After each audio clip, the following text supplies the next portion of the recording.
Hello, everybody. Welcome to the Buckeye Weekly podcast. I am Tony Gerdeman here, as always, with Tom Orr. Tom, are you good? You know, every time I answer how I'm doing, it leads down a long, dangerous rabbit trail where we have to stop and start recording all over again. So I think this week, I'm going to ask Gerd, how are you? I'm doing pretty well. No complaints. I mean, it's a beautiful day out. There's really, I have nothing terrible to say. Nothing. I'm all good. We get to record a podcast, talk about Ohio State. Mm-hmm. Ohio State football. Spring football is coming up, Tom. It's just a delightful time of year. Mm-hmm. How are you doing? I'm wonderful. Are you? Mm-hmm. Good. There's really no good way to transition from hello, how are you? Yes, to Amir Reep and Justin Went and the allegations and the arrest for rape and kidnapping. But we do need to start off with that because that has happened in the last week, and they were both suspended immediately, suspended indefinitely immediately, and then the next day they were kicked off the team. A lot of coaches will wait for the legal situation to handle itself, and then they'll make their decision. For Ryan Day to go ahead and remove the players from the team, to dismiss them from the team, tells me that either he saw or heard enough, and that could be there's in the complaint there is talk of a video of Reep allegedly laughing while telling the alleged victim to say that the sex was consensual. And for me, like, if I'm the head coach, that's while she is crying and he is laughing, I don't really need any more than that. Yeah, I mean, and this is something that there has just been reporting about what the video shows, and so you always want to be careful about not assuming that, not, stating as a fact that's what the reporting had said. It seemed like something that Day handled in a way that was in line with how Ohio State says they handle these sort of matters.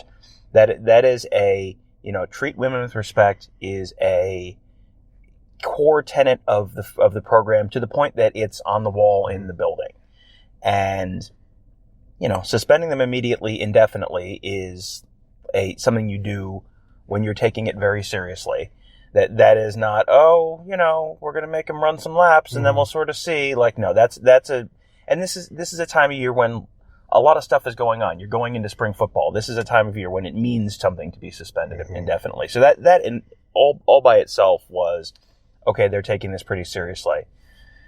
And then to a day later be booted off the team, it certainly was suggestive that, either in conversations or, conversations with them or conversations with law enforcement or whoever it was, that he was able to gather enough information to make a little bit more of a conclusive decision there. And, that's the kind of thing that you have to take that kind of thing seriously. And there's always a lot of gray area with those types of cases, but, when you have enough evidence to show that something likely happened, good for Ryan Day for handling it, because Amir Reep was someone who the last time we did a show, we talked about Amir Reep as someone who was in line to potentially be one of the starters in the defensive backfield, as in an area where they really need to find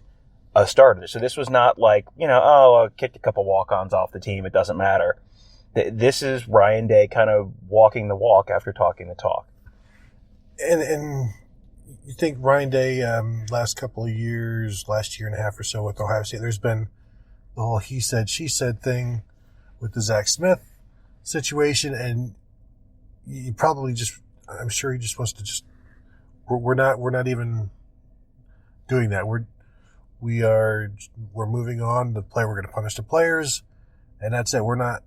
I'm not waiting to find out, if what this is, what evidence is inadmissible or any of that. Like you said, you heard enough, you saw enough, make the decision, set the precedent. This is your second year as Ohio State head coach, and that obviously not rape never is tolerated, but just there's no we'll wait and see, we'll do this, we'll do that, and we'll let because in so many circumstances, like there won't even be charges pressed, like the Brian Snead situation, where there are no charges pressed, but the university determined that something had happened, and so he was booted. And if as the head coach, sometimes you have to be your own judge and jury and executioner, and so that's what he did, and that's the statement, that's the sentiment that he's putting out there, and I have zero problem with it. Yeah, and I was looking at sort of the broader reaction to this beyond just the Ohio State community. And, you always have the immediate, like, lawless Ohio State kind of response. But I looked at MGO blog, and Brian Cook, who runs that site, who is no great fan of Ohio State or Ohio State athletics, wrote basically, there's no pattern here. Basically this is the report. There's no pattern here of this being like a repeated issue or something that's happening over and over and over again with Ohio State players. And they suspended him indefinitely, immediately. Like, that's what you do. There's nothing to point at and aha about here. Like, they handled it correctly. So, that's someone where if you are getting a reaction from a fan base that's not a big fan of yours, and they think you're probably handling it correctly, then you're probably handling it correctly. Yeah, that's true. So that is where that stands, and there will be obviously more coming from that once the trial and all of that begins.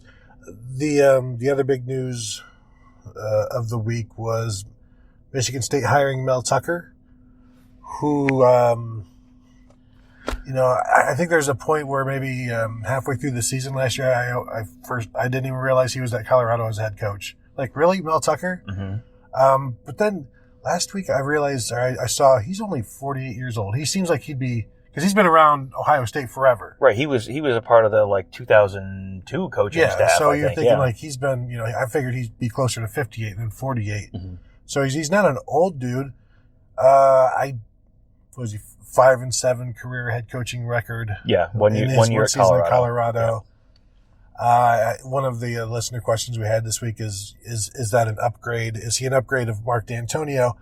And he's not an upgrade necessarily of like the 2014 era Mark D'Antonio, but I think he's definitely an upgrade of the 2016 and beyond Mark D'Antonio, who didn't want to get rid of his coaches, didn't want to go out, and he didn't like the whole 365 days of recruiting. So by any measure, I think almost anybody who would agree to go and recruit 12 months a year and no longer have these assistant coaches, and I believe he's keeping Mike Tressel, maybe one or two others, but really the offensive side of the ball was the issue.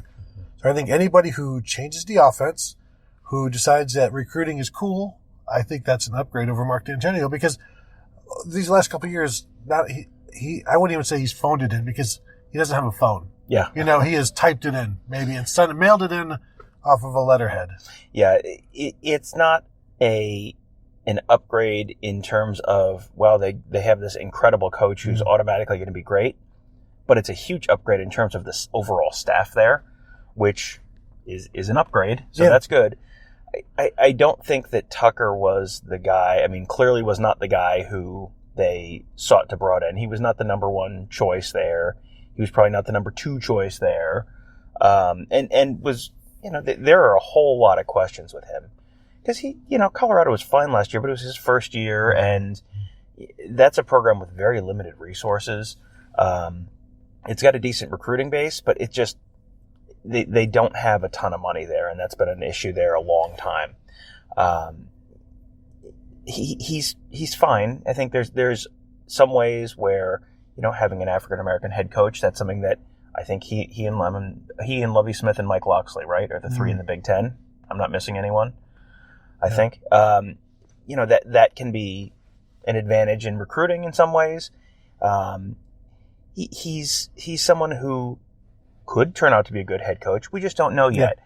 What he's getting paid is not in line with his resume. He's getting paid like $5 million a year, and he's getting paid $5 million a year because Michigan State went, okay, well, we'll get Luke Fickell, and then Luke Fickell went, no, I don't think I'm going to do that. And Pat Narduzzi, no thanks. Mm-hmm. And they went, oh crap. And, Tucker had, put out that public statement that he was going to not come to Michigan State. And, that's kind of getting pointed at now as, haha. I have a feeling that when he put that statement out, he was pretty clear that Luke Fickell was going to be the guy. And that's a very common thing in coaching searches is when you're pretty sure someone else is going to get the job, you show how dedicated you are to your current position by saying, no, thank you. I would prefer to stay where I am right now. And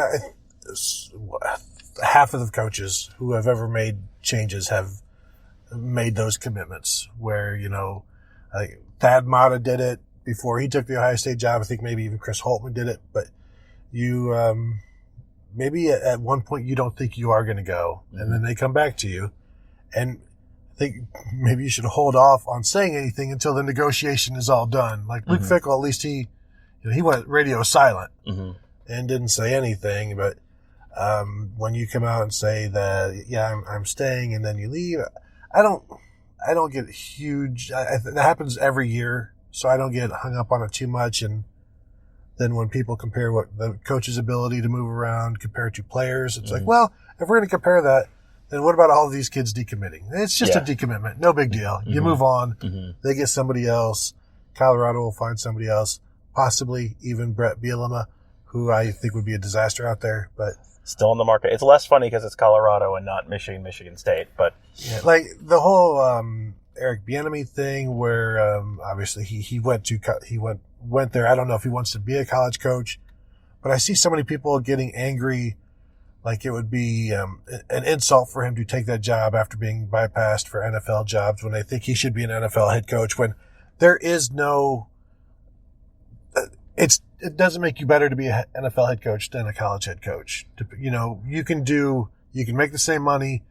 I don't think you can do that at Colorado compared to somewhere where you're going to be a new head coach. But I get annoyed at the thought like the NFL is the pinnacle for head coaches when it just depends on what you want to do.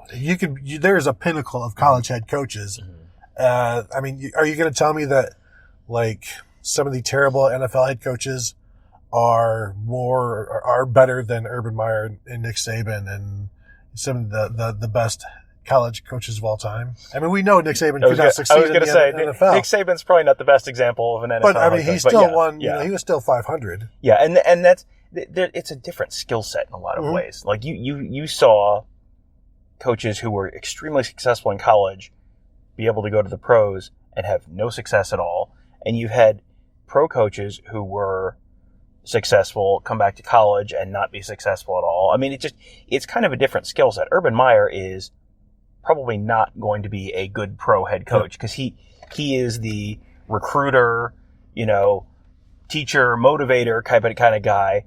That's not what an NFL coach is really all about. And if you hear us laughing, I'm going to move my car right now. We are sitting in a parking lot all by ourselves, and there's someone driving around in a street sweeper right now, sweeping the parking lot. We are literally by ourselves, no other cars within 300 feet of us, and there is a street sweeper because we are nothing if not on brand. Oh, and the good news, Tom, in 1 minute, the siren is going to go off for Wednesday noon, so we'll have that to look forward to as well. We're very good at doing exactly what we do. What we do is not good, but we're very good at doing exactly what we do. So, there are a bunch of things that are, I don't think that Eric Bieniemy would automatically be happier or better off as an NFL head coach. Like if he goes and coaches Colorado, like Boulder, Colorado would be a lovely place to live. And, how much can you do with $5 million in, Buffalo or Jacksonville that you can't do with $2 million in Boulder, Colorado?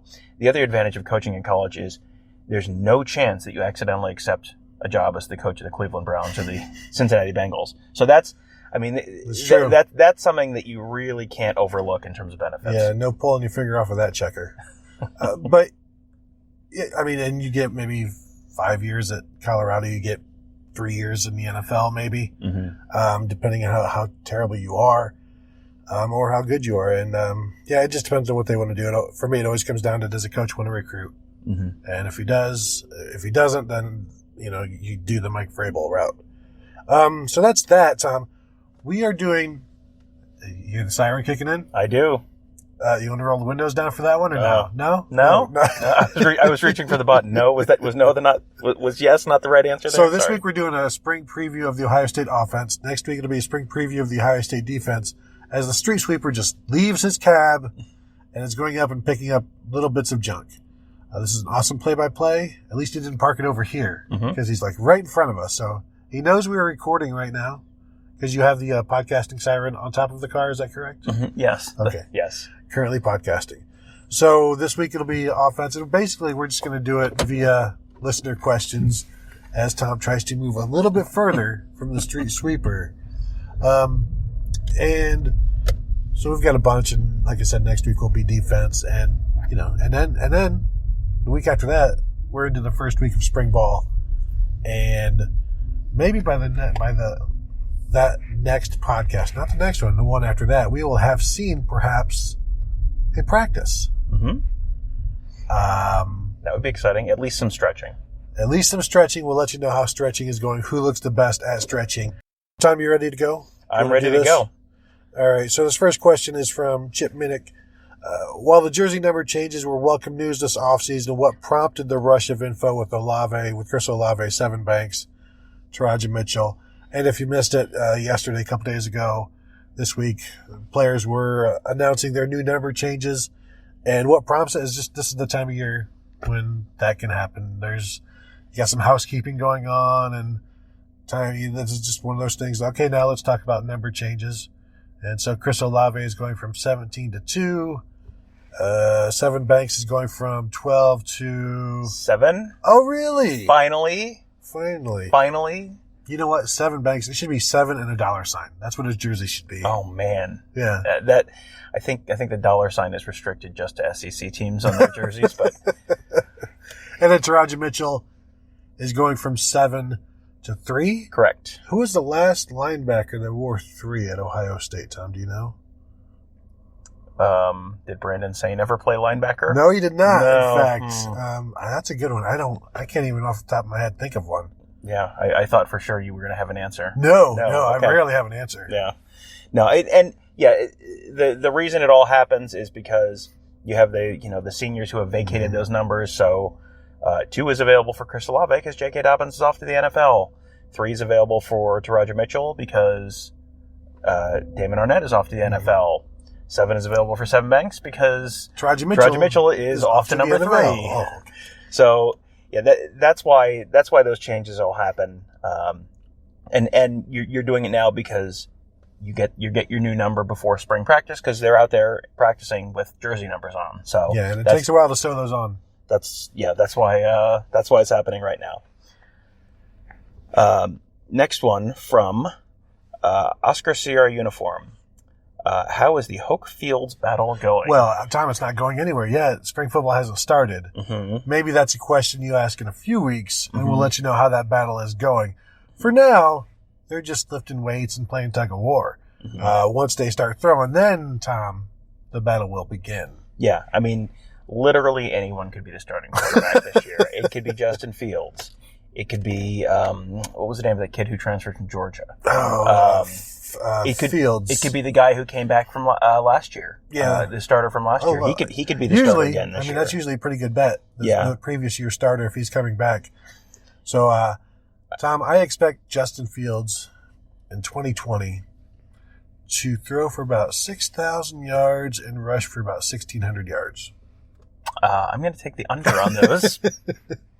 Because Joe Burrow had a good season last year, but that wasn't nothing.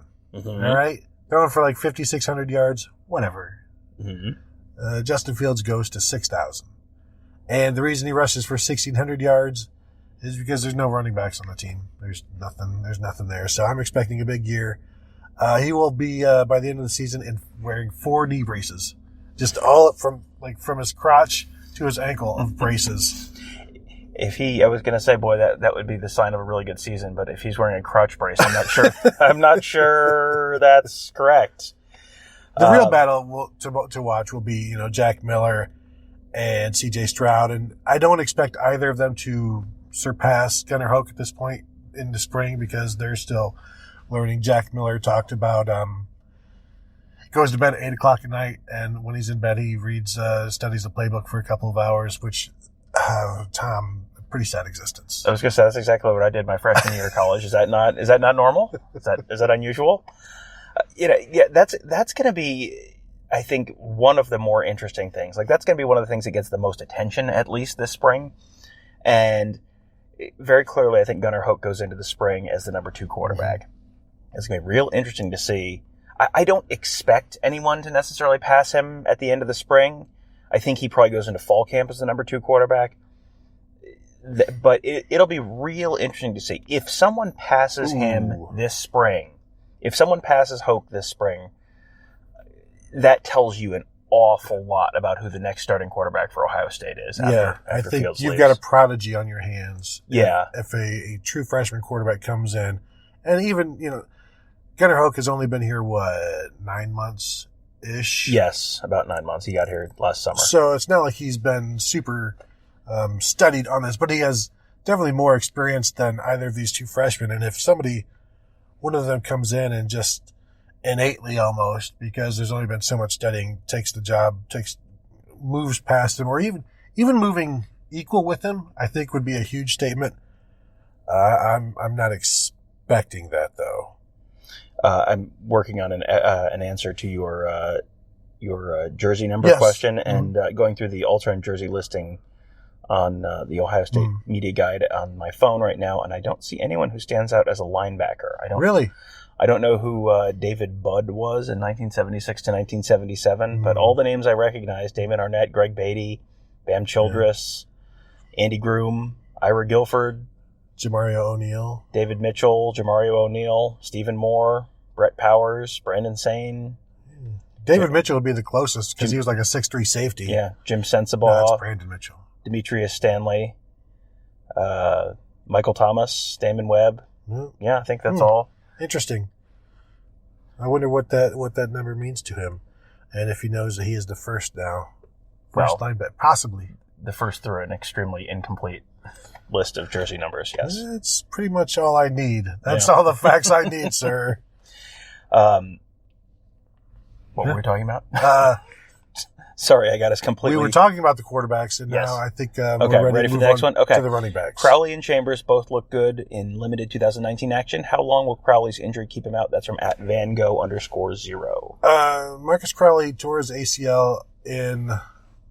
against Maryland. The first week of October, or first week of November? November, I believe. So, the start of camp is the first week of August. That's, right at 9 months. Mm-hmm. So, that's usually the 9-month thing is the average for the ACL. Sometimes some guys come back sooner, some guys come back a little bit later. I would expect him to be right in line because you remember Nick Bosa tore his ACL in October of his high school season. Same thing with I think Trayvon Grimes, and they were both ready for camp. Mm-hmm. They eased Nick Bosa in with camp, and then by the end of the camp he was full go. So I would think there's going to be Marcus Crowley is going to be one of the guys walking around the field because he's not able to participate in spring ball, and those are basically the walking wounded. As they just walk around and just stay active. And Mickey Marotti didn't say he would be good to go, didn't know if he would be good to go. You wonder, when we talked to him back last month, and you wonder, is that just because that's just a mandate, don't give out the information? Or is it because, maybe he would be? I just think that would be pretty quick and unnecessary. Yeah, I mean, and he may be able to do some things, but not everything. You'll have guys walking around the field. Last year, I remember Thayer Munford walking around the field during a lot of the spring practices. But you'll also have guys who are riding bikes, like stationary bikes. You'll have guys who are working kind of off to the side. There's like a separate area of the practice field, either inside or outside, that's kind of dedicated to guys who are at least limited contact or no contact or just kind of out. So, yeah, I'll be interested to see what he's able to do, if anything. But I'm with you. I'm not really expecting to see much of him this spring.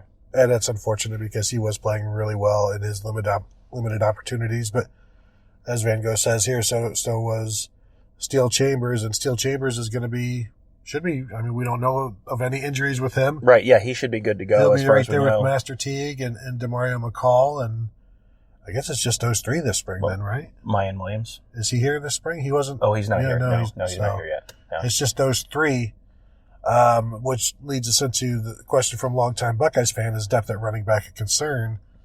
I don't see it as a concern. I see it as an opportunity. This just in terms of this spring of Steele Chambers getting a lot of work, and maybe giving Demario McCall enough work to keep him from transferring. We don't like to speculate on transferring. Yeah, but he's one of those guys as a fifth-year senior in a crowded room. If he doesn't see a role for himself, he would be one of those guys that would fit the team. But maybe if there's enough work this spring, and he feels that there will be a role for him. So I think you'll be able to keep some guys happy, get a good look at Steele Chambers. And also, as Ryan Day said, Master Teague is not yet a proven commodity. Right. Yeah, there's and I think people probably spent a lot of last fall thinking that he was. Mm-hmm. And then I did. The Clemson game, rightly or wrongly, I think may have made a lot of people go from perhaps overreacting from, this guy is everybody as good as J.K. Dobbins to, oh no, this guy can't do anything. It's like, well, there's a middle ground there. He might be not quite as good as J.K. Dobbins, who put up literally a 2,000-yard rushing season last year, but that's okay. They don't need him to be, the 35 carries a game kind of workhorse guy. How many years has Ohio State been able to succeed without having a 2,000-yard rusher? 1890 through through two, I guess through about the mid 80s, and then about the mid 90s through 2010, and then 2012 to 2018. So every successful season except for one. Yeah, basically. Mm-hmm. Yeah, that was probably the more concise way to say that. You're welcome. Yeah. I don't think it's a concern. I don't think, put it this way, I think running back is a little bit of a question mark. Concern, maybe. Question mark for sure. I don't know if depth is the concern I have there. I think it's like, is there the clear RB1 there? Like, is there a J.K. Dobbins type or Mike Weber type? If, when Mike Weber is healthy, he was every bit that running back as well. Do they have that guy? And I think they have it with Teague, and I think you've seen indications that they have it with Teague, and you saw flashes that they might have it with Crowley too, at least kind of on a longer time horizon. But until that's sort of settled, you don't really know. And if you lose someone to transfer or you lose someone to injury, then you are getting to the point where depth is an issue. And I don't think this is probably a big surprise, but I think running back is going to be a pretty big point of emphasis in this 2021 recruiting cycle. Yeah, and as we've said before, it's hard to find carries for the number 3 running back when you have a running quarterback, as Ohio State does right now. And you mentioned Brandon Sane earlier. I wonder if this becomes not necessarily a running back by committee, but two guys like when Boom Herron and Brandon Sane and Terrell Pryor would be like the three-headed thing. And the one year they all rushed for over 700 yards and nobody was really. So, I mean, that does work. I don't. It would be kind of strange to see that now again, though, because we're so used to the 1,200, 1,500, 1,600-yard rusher now. It would be kind of, I don't know, it might be interesting. Oh, the street sweeper is literally driving directly at my car. We went all the way across the parking lot, and now it's right behind my car. Why? This is like the paper boy from Better Off Dead. He's just like stalking us on the mountain as we're. How is this possible? That's a timely movie reference for you right there. Yes, very. Anything else from 1984 that you would like to mention today? Keith Byers, speaking of great running backs, Keith Byers from 1984. they have to avoid the Keith Byers from 1985 issue. Yes, keep everyone healthy all the way through, because you've got everyone who's on that roster. All those running backs are running backs who are probably, you look at the guys who Michigan was running out last year. How many guys of Ohio State's running backs would you take over pretty much anyone Michigan was running out last year? 3 at least. I mean, the talent is there. They have, they had a, kind of a struggle last cycle in terms of lighting up they thought they were getting a couple different guys and they didn't end up getting, which feels like a complete disaster based on how Ohio State recruiting has gone recently. But that's normal. That's, that happens a lot. You were just talking on the board about, Ohio State's recruiting from 1991, going through the Tom Lemming rankings. And, you have years where you have a freshman come in, like in 1991, they had just had freshman sensation Robert Smith come in. Why couldn't they get a running back in 1991? Well, because they had a freshman running back. Well, behind J.K. Dobbins, there was, you had a bunch of talented young guys come in. You see a bit of crowded room there. So does a 5-star guy really want to come in and have to battle against a pretty deep room? No, not really. So, it happens. Ohio State hasn't had a 5-star running back since Beanie in 2006, I believe. Wrote about Garrett Wilson last night, and the most recent consensus 5-star receiver before him was Jalen Marshall in 2013, but the most recent out-of-state guy, you'd have to go back to 1999 with Maurice Harris, possibly. I don't know if he was a 5-star. Kenyon Rambo in 97 definitely was. So it's, while Ohio State has a lot of 5-stars here and there, it's not necessarily at running back and receiver, which are marquee positions, and you can throw quarterback in there as well. Yeah. But, when was the last time Ohio State got a 5-star quarterback? It's been literally right now. The funny thing is... And did you see, I'm not sure if you saw, Kyle McCord, 2021 commit, just got bumped up to a 5-star on the 24/7 composite. And that's an interesting thing, because you think of how, who was Terrell Pryor in 2008, right? Then you go forever, perhaps, until you've got Justin Fields. You got C.J. Stroud, who was, I don't know if he's composite, but 5-star in one of them. And then, of course, Kyle McCord. So now Ryan Day he's clicking right now. Receivers, with Jackson Smith and Jigba and Julian Fleming in this 2020 class. Garrett Wilson clicking. You'll have 6 top 100 receivers, I guess, as we move on to the receivers, just from the last 2 classes. So the skill positions are picking up as they see, a quarterback throwing for 5,000 yards one year, and all kinds of receivers doing this and that. And but it is interesting how they're able to bring these guys in, knowing they're going to split time with somebody else, the receivers, and they're cool with it. Yeah, and that's just a cultural thing, and I feel like we've talked about that a bunch of times. But it's just the culture is, we have 6 starters here. We don't have 3 starters. We have 6 starters, and that's great if you're the new guy, because that means there are more spots open to get on the field. But when you're the veteran, that means, okay, you're going to be splitting time some. And there are positives to that, which is you're not going to be, at the end of the game, you have a lot more juice in your legs than the defensive backs have been playing every snap. And, there are negatives, which are you're not generally going to see a 1,500-yard receiving season from an Ohio State receiver at this point. And that's just kind of part of the trade-off, but the part of that package deal is you're going to get developed by one of the best, if not the best, wide receiver coaches in the country. Number 2, you're going to play. You're going to see the ball. You're going to get chances to make plays. Number 3, you're going to win a whole bunch of football games. And number 4, hey, a whole bunch of the guys who were in this room 2 years ago, 3 years ago, 4 years ago, 5 years ago, hey, they're all in the NFL now. So, there's still, unless you were a guy who was solely, concerned about your personal stats, in which case, enjoy Miami. Ohio State has basically everything else you could possibly want if you're a wide receiver right now, or a quarterback. And as Garrett Wilson told the freshman, you just have to make the most out of every throw that comes your way, and it may only be 4 or 5. And that was one thing that Garrett Wilson does better than maybe any freshman we've seen at Ohio State in a long time. Mm-hmm. Better than most seniors that we've seen at Ohio State, where if the ball's near him, he's going to come down with it. And you saw in the Fiesta Bowl coming down and getting a hand in bounds on a crazy catch. And so that's continuing that culture where this is just a fresh, a sophomore now, but relaying his experiences that, you're not going to get the 12 targets you got last year in high school. So you just got to do what you can with the 4.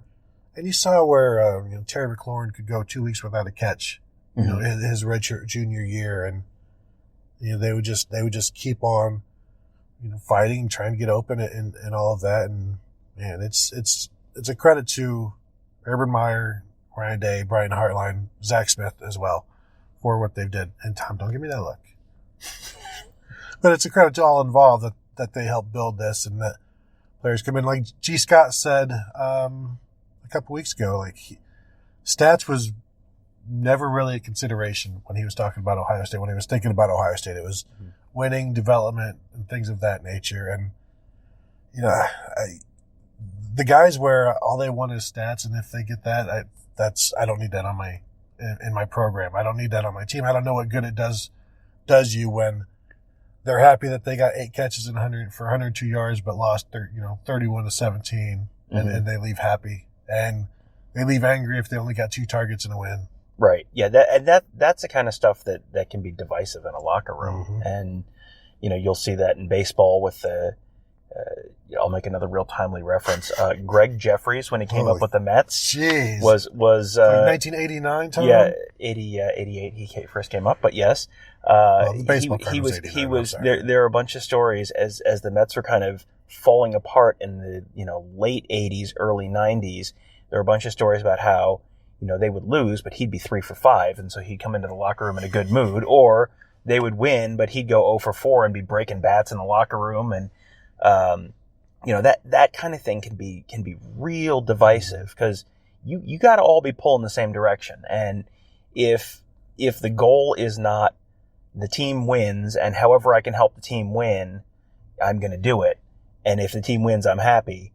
Then you start getting that kind of cultural rot in your program. And I think we've seen a pretty good indication that has been completely not what's happened at Ohio State. It has been very, very much everyone kind of pulling in the same direction and not, and the results have matched that. Well, cultural rot is like the first program that popped into my mind. Tom, guess. Should I be putting on a turnover chain right now? You absolutely should. That's a perfect descriptor for that program. And I don't know that, the culture they had before, I don't know if it was all that great. There's very little to do with winning with Miami in terms of just doing what it takes to win. It's just it's a sham of a program. I don't know. Whatever. That's just how I feel about it. It's just, if you think the answer to your questions is we need more swag, you probably are not asking the right questions. It's true. So you probably have enough swag. I'm you not sure need more of other stuff. I'm not sure I've ever seen a doctor diagnose anyone with swag deficiency. That's probably not the issue. Pants McPants, still undefeated, is the greatest name in Ozone Board history. Do we have any possession, and possession is in quotes, wide receivers or a bunch of Z's and slots? And to do possession in quotes correctly, I have to point out that CJ Saunders is still on the team, which using the typical definition of a possession receiver would be someone who's, I don't know, would you say deceptively athletic? Crafty, good hands. Mm-hmm, crafty, yeah. They don't have necessarily, they don't have someone who necessarily fits exactly the possession receiver type mold. But, do they have possession receivers or a bunch of Z's and slots? I would say last year, wasn't KJ Hill probably who you would consider the possession receiver? Sure. I mean, and he's a slot. So being a possession receiver and being an H in that slot role is not necessarily mutually exclusive. They have so many guys there that I think they have more wide receivers than they can possibly fit into all of those spots. So they will have guys who fit that X role. The guy there who's still kind of a question mark is Jalen Harris. Like, he's been around. This is his senior year now, and he keeps having like 3 catches a year, 4 catches a year, and he fits that mold. He fits that kind of like a Ben Victor kind of mold. It's just a matter of we haven't seen him do it yet. Yeah. Speaking of Z's and slots, have you been there in German Village? They have awesome bratwurst. Yeah. Some like Braunschweiger, different things.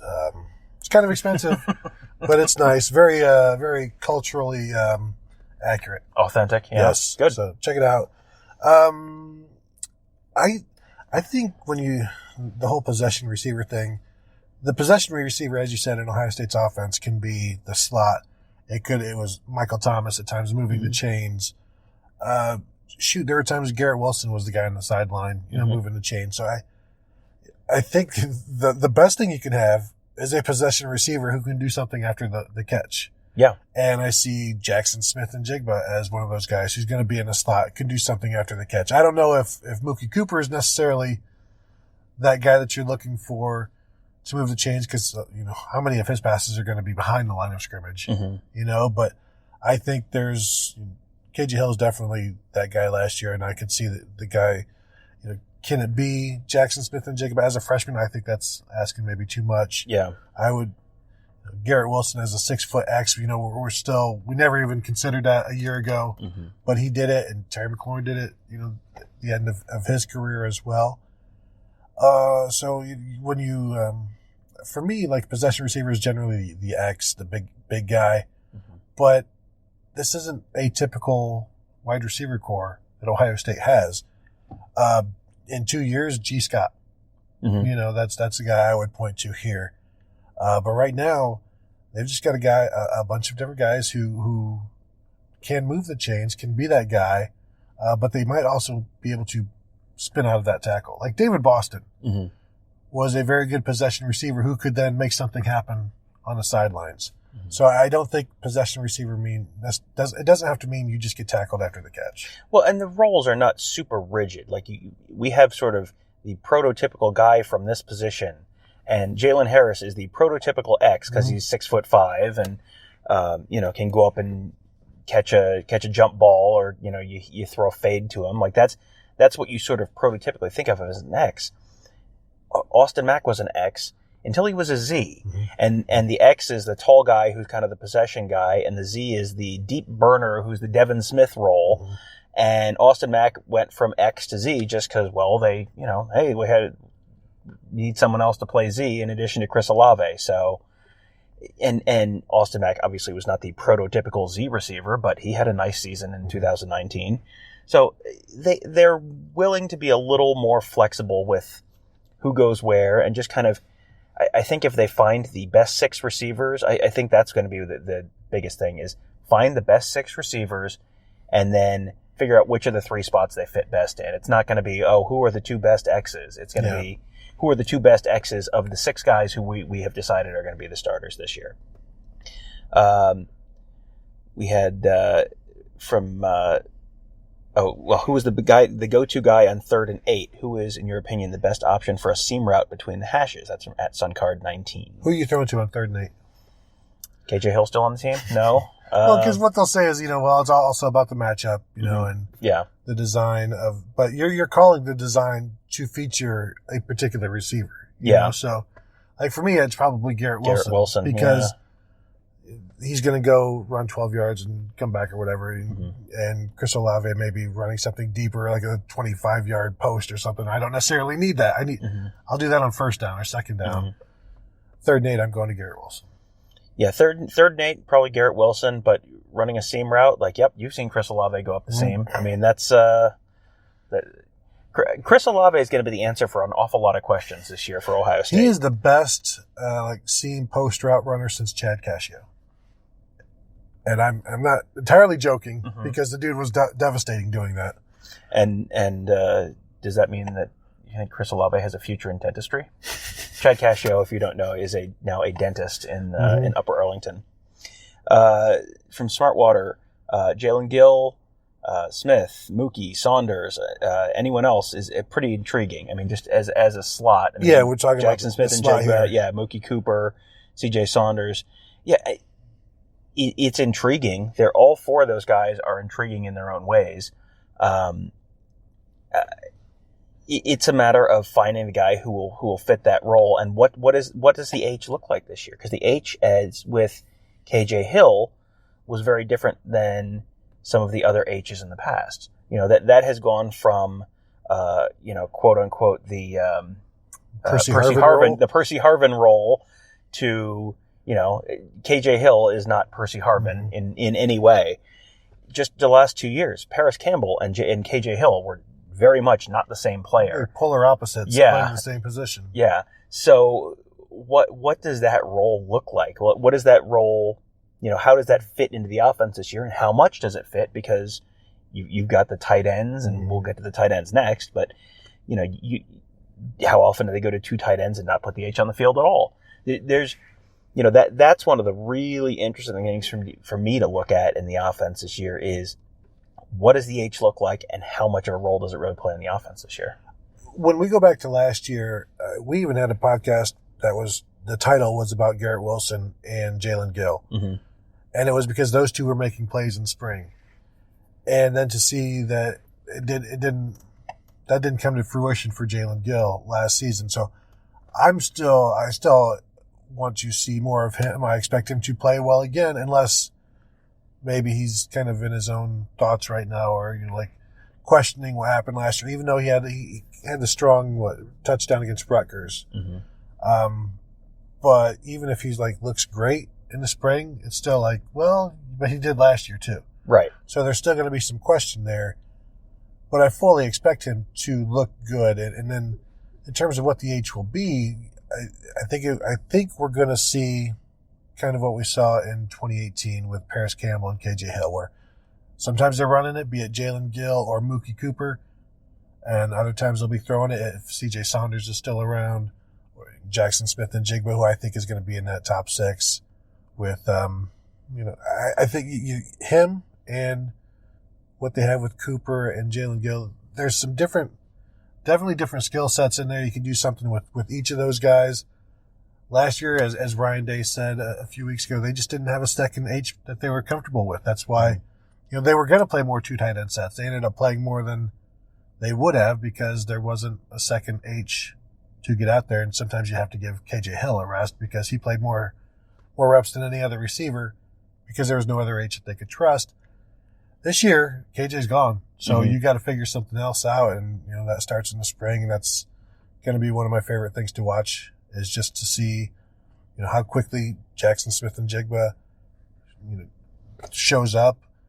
Does Jalen Gill become, Ryan Day has always been, I don't want to say wishy-washy about Jalen Gill, but there's always caveats that come with anytime he starts to praise him.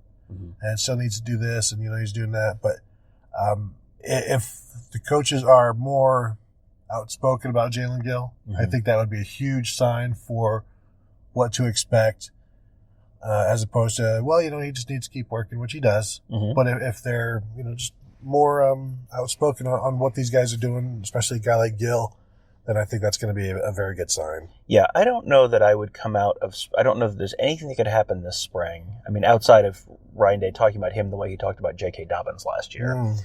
Outside of that, I don't know if there's anything I could see out of Jalen Gill that would make me, this spring, that would make me say, yep, he has got it. He is going to be a big-time player this fall. Maybe. And the talent is there. It's just a matter of kind of putting it together. If you don't see something out of him this spring, that's when it's that'd be a pretty big concern. This is the opportunity he has, and it's it is wide open for him, because CJ Saunders is, even if CJ Saunders does get the 6th year, which we don't know yet, and if he does choose to stay, which we don't know yet, you still don't, like, he's not going to be your every down H. Like, he's probably a role player in that offense, but there is that kind of like number one guy at H position, just like begging Jalen Gill to go out there and win it this spring and this fall. And it's certainly, like I said, the talent is there. He's got the experience in the offense. Like, it's all there for the taking right now. We saw enough last spring that didn't come to fruition in the fall that I'm going to be a little more like, kind of let's see how this plays out with him. But, if you start seeing him getting passed up by the younger guys, I don't think you're going to see that this spring. But if that happens at some point, then that's got to be a concern. The freshman on the outside as well, as Ryan Day said, it's not like there's a bunch of guys returning. Jalen Harris and Elijah Gardner and Cameron Babb are back, but they have all of about 5 catches combined. Cameron Babb has yet to play in a game because he's been injured. So you look at, like, where do all of these guys line up? We assume, Harris is at the X, but, that's G. Scott is right there with him, and can Jalen Harris hold him off? Now, he didn't have to worry about Garrett Wilson last year because I think Garrett Wilson didn't move to X until the fall. So it was kind of just Ben Victor and Jalen Harris at the X. Is Elijah Gardner at the Z? Where's Cameron Babb? Maybe he's on the inside. He's one of those guys. He's 6'1", like 190, can play different things. We don't even know. We've never seen him. Right.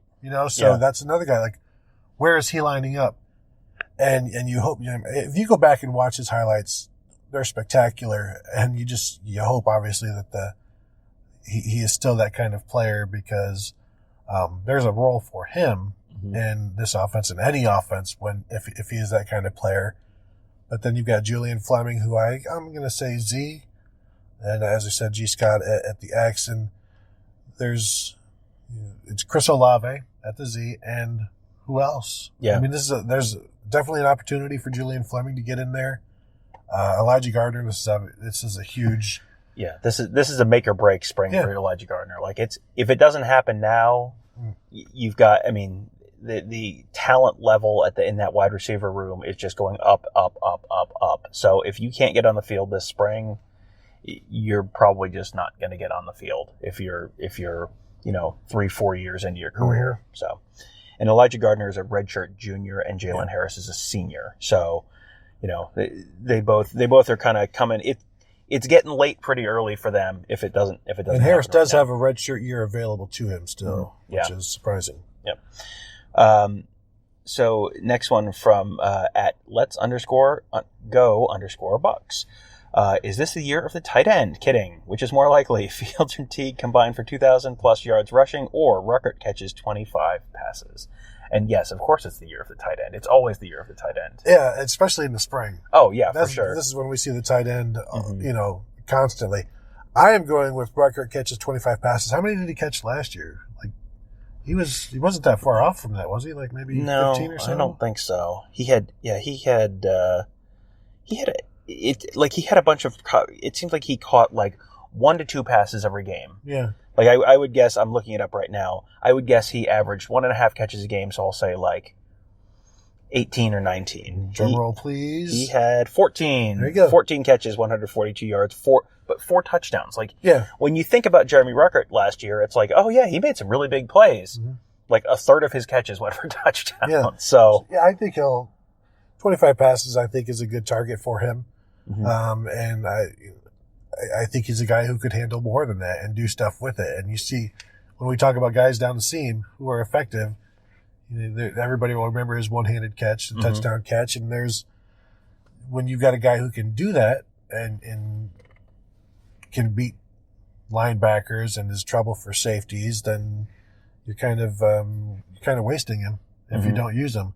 So yeah, I think he's going to be a guy who gets more involved as a pass catcher this season. And we talked about all the 5-star wide receivers and quarterbacks earlier. He was a 5-star tight end, and you see it when he gets an opportunity. You see it; it's there, and he's probably going to be a pretty good NFL tight end too. But this has been a running joke on among Ohio State fans for 20 or 30 years. I mean, and it's the joke continues. It's not necessarily a funny joke. Yeah, it's just back then it was, why don't they throw screen passes and throw to the tight end, and now I always go back to what Jim Tressel says about, why didn't you throw to the tight end? He's like, well, if I'm not throwing to the tight end, then or if I'm throwing to the tight end, I'm not throwing to Santonio or Ted Ginn or Gonzo or Roy Hall. So that's kind of where things are moving again with as many receivers as the Buckeyes have. Tom, there's also the rumor that Cade Stover, redshirt freshman, who was a linebacker this year, last year before he moved to defensive end at the end of the season, may be moving to tight end. We'll find out when camp opens, unless he comes out and says, you got to do so much like sleuthing through Twitter bios and stuff like that. But he still says he's a linebacker. Yeah, well, he's not a linebacker because at this Fiesta Bowl he told me he was a defensive end. So, and just because he's a tight end this spring potentially doesn't mean he's going to be a tight end this fall. It's just it seems odd that they would make a move now. I mean, having just moved to defensive end, and it's not like they like desperately need tight ends. You've got Ruckert, you've got Luke Farrell, you've got Cormonte Hamilton, you've got Jake Houseman. You will every once in a while hear rumblings that there may be a personnel move in the works for one of them, but that's not a position where they desperately need bodies. And you've got Joe Royer coming in this year. So, maybe that's just a better fit for him, but we'll see. And just because he's working out with the tight ends on day one of spring practice doesn't mean he's going to be there at the end of spring practice. I'll go back to Sam Hubbard, maybe as a redshirt freshman, spent the summer as a tight end before moving to defensive end for fall camp. And then, I think started the season opener in 2015 when Joey Bosa was suspended. Yeah. So there you go. So next one from @Eric E. Nichols. Depth of the offensive line. Thanks for your podcast. Enjoy it every week during my workout. So depth of the offensive line. Do you think one workout a week is enough? I think we need to do more podcasts for everyone's health. That's the reason you're not making your New Year's resolution goals is because we don't podcast enough, clearly. Depth of the offensive line is so much better than it was a year ago that, a year ago there was a point where they had like 12 offensive linemen on scholarship. And there was a talk, are they going to bring in 2 grad transfer offensive linemen? They brought in Jonah Jackson. There were other names, and there were other people they were talking to, and it worked out well. Even with some of the injury issues they had, like they ended up doing just fine on the offensive line. But that required, like, you had true freshmen playing, not starting, but playing, and you had young guys, getting pretty meaningful reps.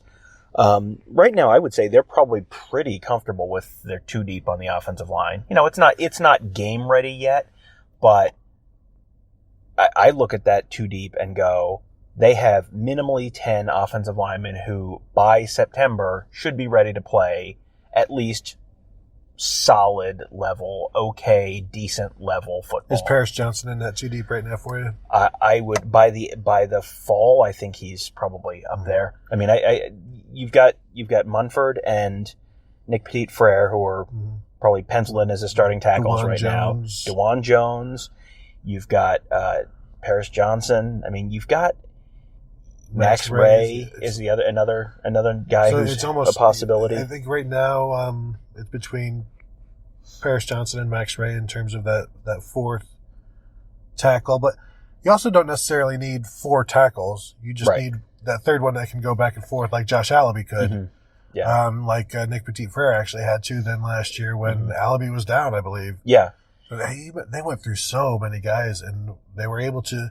Well, let's just pop this 5-star guy in there now. Right? Yeah, they had 4 different guys who started at tackle last year, and 2 of them are gone now. Brandon Bowen and Josh Allaby are both gone, but you have a guy who was good enough to be okay, and it wasn't like they were playing Kent State. They were playing Northwestern, and Northwestern wasn't fantastic last year, but and Nick Petit-Frere was not fantastic against Northwestern last year, but it was fine. It was okay. And, another year of experience, another year of, I think they now are happy with where he is, like weight-wise, size-wise. So that should be, I think that they should feel at least pretty reasonably comfortable with where they are on that. Yeah, I think last year was a good experience for Nicholas Petit-Frere, and he got to experience life full speed. Mm-hmm. And I think it woke him up, and he's one of those guys. When we've talked to him several times, he's a smart kid. He knows, he knows he's not there yet, and he knows that he has work to do. And so I expect him to have applied the lessons he learned from those experiences. I think he'll be your right tackle, and then we'll see what shakes out behind them. On the inside, there's a lot of guys. When we talk about who replaces Jonah Jackson this spring, for me, it's either Matthew Jones or Harry Miller. And I think we kind of maybe both expect it to be Harry Miller, just because I don't know if I've ever heard a freshman spoken of the way Harry Miller was last year. For sure, not as a center. And just the way Josh Myers and Ryan Day and Greg Studrawa talked about how advanced he was, how he picked everything up. When people talk like that about a guy and he doesn't redshirt, you kind of expect him to be in the lineup the next season. But Matthew Jones is going into his third year. He's a redshirt sophomore, so he's got some experience there. I know he was in the two deep last year. So I think those two is what I see happening at left guard this spring.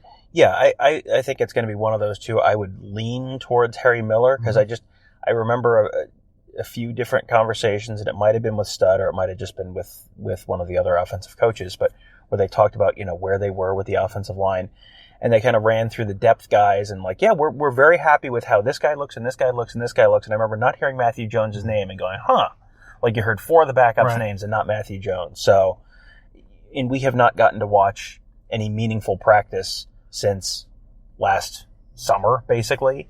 So we don't really know. And he played last year, and he was also dealing with an injury late in the year. That sounds right. So we don't necessarily know if he's 100% healthy. Yeah, I mean, there's questions, and what a guy looked like last fall is not necessarily 100% predictive of what he's going to look like this spring. So, yeah, that's going to be a battle. And if Harry Miller is the starter at left guard, you'll see Luke Whippler listed as the backup at center. But if Josh Myers goes out, Harry Miller is going to slide over to center in the way that, at one point last year, Harry Miller was listed as the backup center right at the start of the year. And it was like, but if Myers goes out, we'll slide Jonah Jackson over and we'll put just him as it was when Pat Elflein and Billy Price were both at left guard, but they were the de facto backup centers rather than Brady Taylor or whomever else at the time. Right guard, still going to be Wyatt Davis. Oh, is that right? Yeah. For one more year? Yeah, until he's a first round draft pick next year. Yes. And then behind him you got Gavin Cupp, he's a fifth year guy. Ryan Jacoby, a redshirt freshman. You get Enoch Vamahi. There's another guy who he continues to he played more than he played more than I expected him to last year. We forgot DeJuan Jones. How did we forget? No, we mentioned him as a third. But we didn't mention him. Yeah, but we didn't talk about him. We didn't talk about him enough. DeJuan Jones continues to be a delight in all things. DeJuan Jones continues to be a delight. I don't project him as a starter, but he's one of the people that I'm most looking forward to seeing. He's going to be the third tackle this spring, I think. And, I see him more as a right tackle just because he's so big and you don't know if he's necessarily nimble enough. Yeah. I mean, Paris Johnson is probably the future left tackle. That's what I'm saying. So, you deal with those two, put those two where they're going to be, just like they did with Petit-Frere last year, even though they had to start him at left tackle for a game. Yep. But all the names we're going through, and there's names we're not saying. They're bringing in 6 offensive line recruits this season. I have said one of their names so far, Luke Whippler. That's it. He's the one who's here. Trey LaRue is here. He's a little bit of a project. Like, he is someone who, I wrote about him last week. He's enormous. He's like 6'8". He was 360 pounds coming out of high school. He's already lost 30 pounds since coming to Ohio State. But at 6'8", 360 pounds, he can do a split. Like, you know, spread your legs and like down on the ground, like do a split. Like that is a level split, of, that's no problem. Yeah, banana split. That's how you get to 360. Yes. Yeah. He has a level of flexibility that is not normal for someone of that size. And, you know, flexibility and bend are kind of some of the things. If you're flexible and you've kind of got quick feet, that goes a long way to making you a successful tackle. But he's like we'll talk about him like spring of 2021. And I think that's probably true of a lot of the offensive linemen that are coming in, especially the guys coming in this fall. Like there's just, you almost never do and, you know, see anything meaningful out of a true freshman offensive lineman. Like you saw a little bit out of Dwan Jones and Harry. That's why Harry Miller kind of popped off the page last year. The best I've seen was Michael Jordan, who came in as a tackle and won a job in spring as a true freshman. Yeah. Competing with Matthew Burrell and Demetrius Knox and just like, no, this is my job. And that is very unusual. I wouldn't expect that. You don't expect that. Right. And he was able to do that. And Harry Miller was another one where he didn't even enroll early. He just showed up in the summer. Showed up in the 2-deep at center. Yeah. And you're like, this is my home now. But it probably won't be for a couple of years. Yeah. But when he does take it over, it's like, this is a nice house. Yeah. Yeah. And you hear people talk about guys coming in. Like you heard people talking about Harry Miller last spring. Like, okay, this is just gonna be the guy. And you're hearing people talk about Paris Johnson that way this spring. That's why Dwan Jones was such a surprise last year. You didn't hear that necessarily. Like you kind of heard people talking about, you know, to develop and we'll see how he comes along and is, you know, we really like what he could be or could and then he was all of a sudden like, oh, he's on the field. And he was on the field for like field goal blocks, but then because he was good enough there and he was good enough on offensive line, they just didn't redshirt him. He just used his season. Like he was someone who coming into last year, I had penciled in as like an almost certain redshirt. Yep. Him and Craig Young were the two guys who I was like, well, these guys are definitely going to redshirt. Neither of them redshirted. So when we have our conversation later this year about who's going to be redshirting this year, you know, take it with much salt. Yes, as much salt as you can possibly manage. That leads to the last one: Myers, Miller, Josh Myers, Harry Miller, center/guard, a guard center. Basically, that's from Joe K, who plays where. I still think it's going to be Josh Myers at center. I don't think you move a proven commodity at center to bring in somebody who you think is going to be really, really good, but is still just a true sophomore. I think they like what they got. Ryan Day talks about continuity with his coaches. I think you also need continuity with your offensive line. And if you can get continuity at center and maybe get one more year out of Josh Myers after this one, and you've got a 3-year starter there, that just makes the entire offensive line better. Now, if you want to throw Harry Miller there, you know you'll have him for at least one more year after this. So when do you want 2 years of Harry Miller or do you want maybe 2 more years of Josh Myers? I still think there's no learning process with Josh Myers. No. So you just stick with him there. And Harry Miller will get snaps at center, but he's going to be just fine at left guard. Right. And all the stuff you have to do as a center. I mean, the snaps, you think back to, I think last spring. I remember last spring or 2 springs ago, I remember watching and it was just like constant bad snaps during the spring. It was like, what the heck is going on? Yeah. Like, I literally don't remember more than 1 or 2 bad snaps all season last year. And the line calls, like you didn't have just total busts in the offensive line very often. You know, he told us a funny story. Maybe it was Wyatt Davis telling us a funny story about him, but they got the line call wrong. They all got the play wrong. You know, the play was against Cincinnati. It was like a 3rd and 4 or something like that. And the play came in from the sidelines and Myers just like got the call wrong. But it all worked out because they were all doing the same thing anyway. and it all worked and the play worked and it was fine. Continuity. But you didn't see like you have seen offensive lines in the past where it's just like, oh, that was wrong. You didn't have that last year. So if you've got the guy who was kind of like in charge of that, I mean, literally at the center of that, coming back, just don't mess with a good thing. Your quarterback is going into his last season. Yeah. You're starting a new running back. Mm-hmm. There's no reason to change. This was a really good offensive line last year. Just let them continue to get better. And as much as they talk about guys, working together and working with the guy next to you, you've got your center and your right guard have worked together for the last year and worked together very well. So don't mess with a good thing. Yeah. So I agree, Tom. I think they should just let sleeping dogs lie. All right. I think are we out of questions? We are. In fact, that's the end of the show. Wow. Ta-da. We did it. We did it. And they said it couldn't be done. But we proved them wrong, Tom, once again, as we do. Stick it to the haters. Take that, haters. So thank you all for listening, even the haters, but most especially not the haters. I don't want to say the lovers, because that's a bit too far.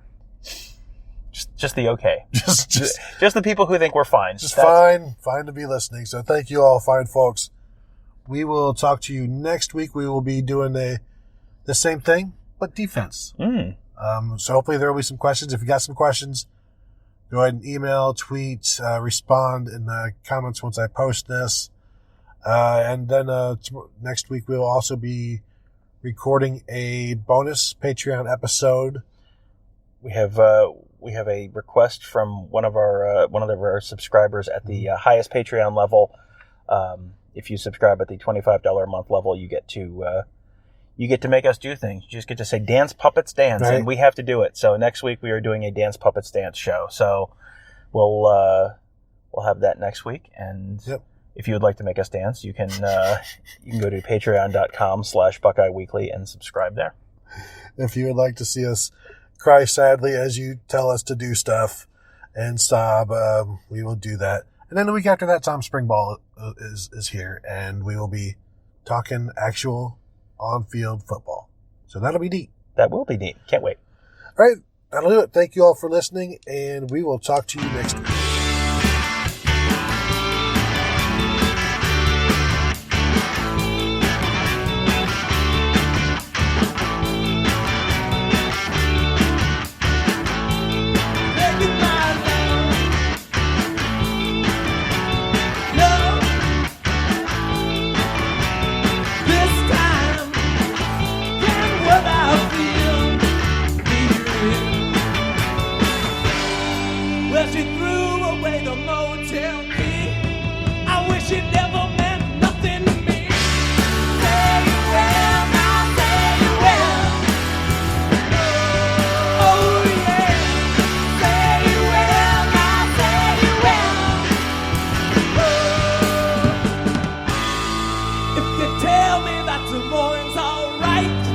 We could steal a car and leave tonight.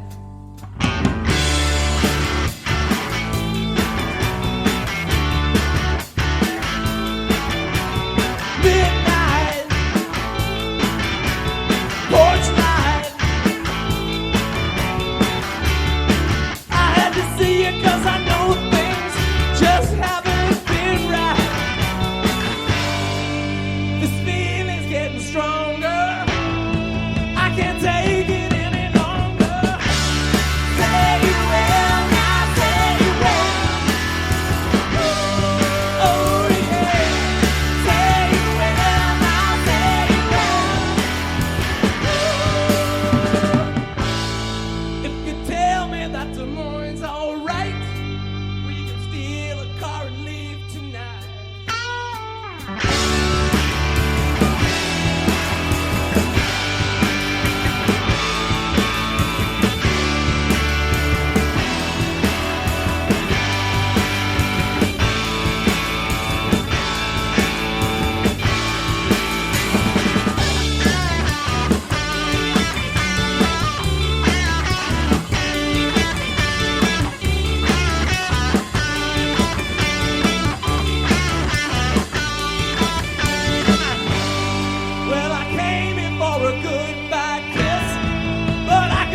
the morning.